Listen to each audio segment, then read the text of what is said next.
नमस्कार किसान एवं पशुपालक भाइयों, स्वागत है आपका हमारी खेती हमारे पशु यूट्यूब चैनल पर। किसान साथियों, एक बहुत ही ज़रूरी जानकारी मैं आपसे साझा करना चाहता था। और कल परसों मैंने एक लाइव प्रोग्राम में भी कहा था कि भाई एक सरसों के बारे में बहुत ज़रूरी जानकारी मैं आपसे साझा करना चाहता हूँ। तो उसी के विषय में मैं अपने जो सरसों के किसान हैं उनके लिए ये वीडियो स्पेशल बना रहा हूँ। किसान साथियों, जिस प्रकार का भी मौसम चला हुआ है, उस मौसम से सरसों की फसल को काफ़ी नुकसान हो सकता है। विशेष तौर से जिन फसलों में अभी फूल अवस्था चली हुई है या जिन फसलों में अभी फलियां बननी शुरू हुई हैं, विशेष तौर से उन फसलों में ज़्यादा नुकसान हो सकता है।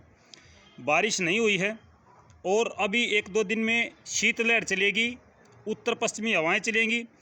हमारे मैदानी क्षेत्रों में अपेक्षा से ज़्यादा ठंड हो सकती है। ऐसा अनुमान है कि जो हमारी सोच है कहीं उससे ज़्यादा भी ठंड हो जाए, या फिर ऐसा भी हो सकता है कि बिल्कुल सफ़ेद कोहरा जिसको हम बोलते हैं, सफ़ेद पाड़ा जिसको बोलते हैं, वो भी गिरना शुरू हो सकता है। अगर ऐसा होता है तो विशेष तौर से जिन ज़मीनों में पानी की कमी है, यानी कि जो बरानी क्षेत्र हैं, शुष्क ज़मीन है, उन खेतों में जहाँ सरसों लगाई गई है वो ज़्यादा नुकसान का कारण बन सकता है। उन फसलों में, उन सरसों की फसलों में ज़्यादा नुकसान का कारण बन सकता है ये कोहरा, जिसको हम देसी भाषा में कहते हैं सूखी सर्दी, सूखा पाड़ा। जब सूखा पाड़ा पड़ता है, आपको ही पता है कि सूखा पाड़ा बगैर बारिश के जब ज़मीन में नमी ना हो और ऊपर से पाड़ा गिरता है, तो आम तौर पर ऐसा देखा जाता है कि भाई जो सरसों का दाना है वो या तो साइज़ में छोटा रह जाता है या वो परिपूर्ण ही नहीं हो पाता, यानी कि वो पूरा होता ही नहीं। साइज छोटा भी रह सकता है और बिल्कुल भी ना बने, ऐसा भी हो सकता है। कारण क्या है उसका?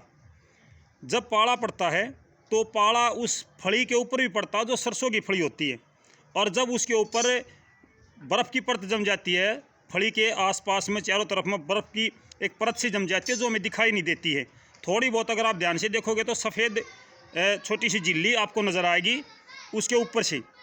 तो वो क्या करती है कि वो इसके जो टेम्परेचर है फली का, सरसों की फली का, उसके टेम्परेचर को नीचे ले जाती है।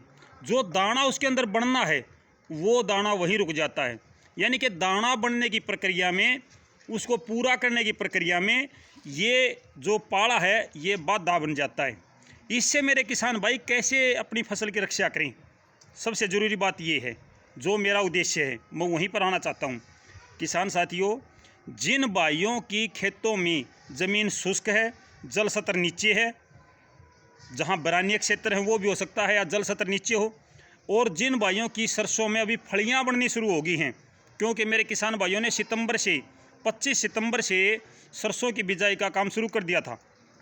अगर मैं कुल मिलाकर देखूं तो 1.5 महीने की आपकी फसल हो चुकी है, और 1.5 महीने की फसल का मतलब है कि आपकी सरसों की फसल में इस समय लगभग फलियां बननी शुरू हो चुकी हैं। तो वो किसान भाई इस बात का ध्यान रखें कि अपनी फसल में पानी लगाएं, आपकी फसल में पानी लगाएं, ज़मीन में थोड़ी सी नमी रखें ताकि पाड़ा ज़्यादा प्रभाव ना डाल सके। दूसरा विशेष बात, शाम के समय जब लगभग 5:30 और 6 बजे जब शाम का समय होता है, जिसको हम बोलते हैं गोधूली का समय, वहाँ उस समय पे अपने खेत में, सरसों के खेत में 1-2 जगह पे थोड़ी सी धुमनी लगा के आ जाएं, जिसको बोलते हैं ना उपले जला के आना। उपले इस प्रकार से जलाने हैं कि आपकी सरसों की फसल के ऊपर धुआं जो होता है ना, वो धुआं हो जाए। ये काम करने से आपकी जो फसल है उस पर पाड़ा अपेक्षाकृत कम गिरेगा, पानी लगाने से कम गिरेगा। दूसरा, एक तो पानी कम लगाओगे तो उससे ज़मीन में नमी आ जाएगी, पाड़ा सीधा उस पर अटैक नहीं कर पाएगा, वहाँ पे थोड़े जलवाष्प बढ़ जाएंगे, थोड़ी ज़मीन में गर्मी आ जाएगी, और वो जो गर्मी है वो उस पाड़े को रोकने में मदद करती है। पौधे के अंदर भी थोड़ी सी पानी की मात्रा बढ़ जाती है। और ऊपर से आप धुआं करके आए हो, धुआं जिसको हम बोलते हैं, वो धुआं आपने कर दिया, तो इससे क्या होगा कि एक धुएँ की परत पूरे खेत के ऊपर से फैल जाती है। आप कभी देखना 7 बजे 6:30 बजे शाम को, रात होने के थोड़ा सा पहले, कि जब आप उसमें आधा घंटा पहले धुआं करते हो अपने खेत में, तो वो धुआं कहीं जाता नहीं है, आसमान में घूमता है, ऐसे एक सर्कल में एक परत हो जाती है इस धुएँ की। ये परत जो होती है ये पाड़ा रोकती है, कुछ हद तक ये पाड़े के प्रभाव को कम कर देती है। तो मैं सभी किसान भाइयों से ये प्रार्थना करता हूँ कि भाई जिस प्रकार का मौसम होने की भी संभावना है, अभी चक्रवात जो पश्चिमी विक्षोभ था वो भी गया है, और इसके जाने से जो हमारे पास जानकारी आई है कि भाई उत्तरी भारत के मैदानी क्षेत्रों में ठंडक बढ़ेगी, शीतलहर बढ़ेगी, भयंकर कड़ाके की सर्दी पड़ेगी। तो इसको देखते हुए मेरे सरसों के किसान भाई इन 2 बातों का विशेष ध्यान रखें। अगर आपकी फिर भी कोई समस्या है, सरसों से संबंधित है, गेहूं से संबंधित है या किसी भी फसल से संबंधित है, तो आप हमारे पास कमेंट कर सकते हैं। सभी भाइयों से प्रार्थना है, वीडियो को लाइक करें, चैनल को सब्सक्राइब करें। मेरी यही प्रार्थना है। अच्छी जानकारी के लिए हमारी खेती हमारे पशु यूट्यूब चैनल से जुड़ें।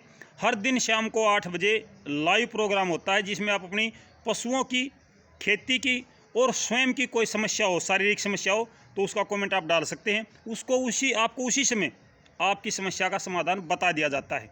कोई देर नहीं होती, आपने कमेंट डाला, आपको जवाब मिल गया, उसी समय आपका समस्या समाधान किया जाता है। तो किसान साथियों, फिलहाल के लिए इतना ही। फिर मिलते हैं, तब तक नमस्कार, जय हिंद।